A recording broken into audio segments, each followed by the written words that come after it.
আসসালামু আলাইকুম। নূর digital land survey টিমের পক্ষ থেকে আমি সার্ভে নূর মোহাম্মদ দেওয়ান।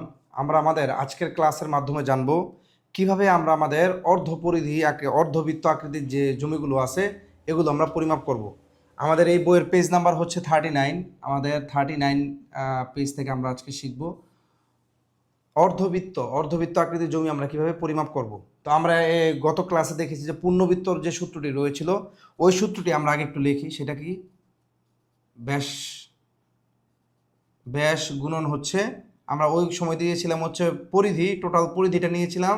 আমাদের আজকে যেহেতু অর্ধবৃত্ত তাইলে আমরা এখানে লিখবো কি অর্ধ পরিধি। এটাকে আমরা ভাগ দিব 4 দিয়ে, ঠিক আছে। এটা সমান সমান বের হবে কি ক্ষেত্রফল। এটার সাথে আমাদের যদি এটাকে আমরা কাজ করি তাহলে আমাদের এখানে কি বের হবে? ক্ষেত্রফল। ওকে, এখন আমরা যদি এখানে ব্যাস, আমাদের এখানে কত আছে? ব্যাস আছে হচ্ছে 140, আমরা এখানে লিখি 140 ফুট, গুণন হচ্ছে অর্ধ পরিধি কোনটা আমাদের, এই যে এটা হচ্ছে আমাদের পরিধি। পূর্ণ পরিধি ছিল কত আমাদের? 440। আমাদের যেহেতু এখন হাফ, এখানে আমাদের এটা আছে কত? 220।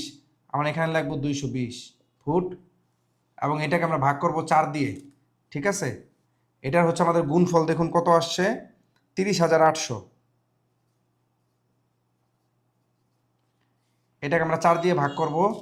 ভাগ করার পর আমাদের ভাগফলে এখানে আসছে আপনার 7,700 বর্গফুট।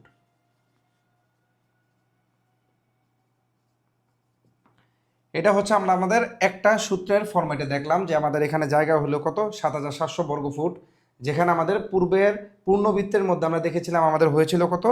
15,400 বর্গফুট। ওই যে আমাদের হাফ হয়ে আসছে, ঠিক আছে। এবং এখানে আমরা আমাদের আর একটা সূত্র এখানে কার্যকর করতে পারি। সেটা কি? ব্যাসার্ধ গুণন হচ্ছে, আমরা আগে উপরে ছিল 22, আমরা এখানে এটাকে হাফ করে দিব। 22-এর অর্ধেক হচ্ছে আমরা করে দেবো 11, এবং এটাকে আমরা ভাগ দিব 7 দিয়ে, ঠিক আছে। পাইটাকে আমরা হাফ করে দিলাম। এটা সমান সমান আমাদের ক্ষেত্রফল বের হবে। এখানে আমাদের ব্যাসার্ধ আছে কত? ব্যাসার্ধ আছে হচ্ছে 70, আমরা এখানে 70 স্কোয়ার দিব, এবং গুণন দিব হচ্ছে এই যে 11/7ই আমরা লিখি আপাতত। তো আমাদের এখানে দেখুন 70 স্কোয়ার আমাদের মান আইছে হচ্ছে 4,900, গুণন হচ্ছে 11কে যদি আমরা 7 দিয়ে ভাগ করি তাহলে আমাদের এখানে ভাগফল আসছে 1.57, ঠিক আছে। আমরা যদি এটাকে গুণ দিই, এখন গুণ দিলে দেখতে পারবেন এখানে আমাদের জায়গা হয়েছে কত? 7,700 বর্গফুট, ঠিক আছে। এই যে দেখুন এই দুইটার আমাদের যে ক্ষেত্রফলের বর্গফুটের যে মান, ক্ষেত্রফলটা কিন্তু সেম আছে দুইটা সূত্রের মধ্যে।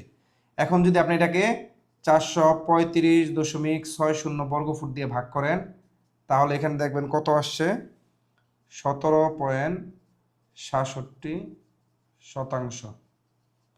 হ্যাঁ, এবং এটাকে যদি আপনি 720 দিয়ে ভাগ করেন তাহলে আমাদের এখানে কাঠায় বের হবে হচ্ছে 10%। তো এভাবে হচ্ছে আমাদের বৃত্তটি যদি অর্ধ আকৃতি হয়ে থাকে বা অর্ধবৃত্ত হয়ে থাকে তাহলে আমরা আমাদের এই দুইটা সূত্র ফলো করে আমরা আমাদের জমির পরিমাপটি নিরূপণ করতে পারবো। তো আমাদের আজকের ভিডিওটি পর্যন্তই। আসসালামু আলাইকুম।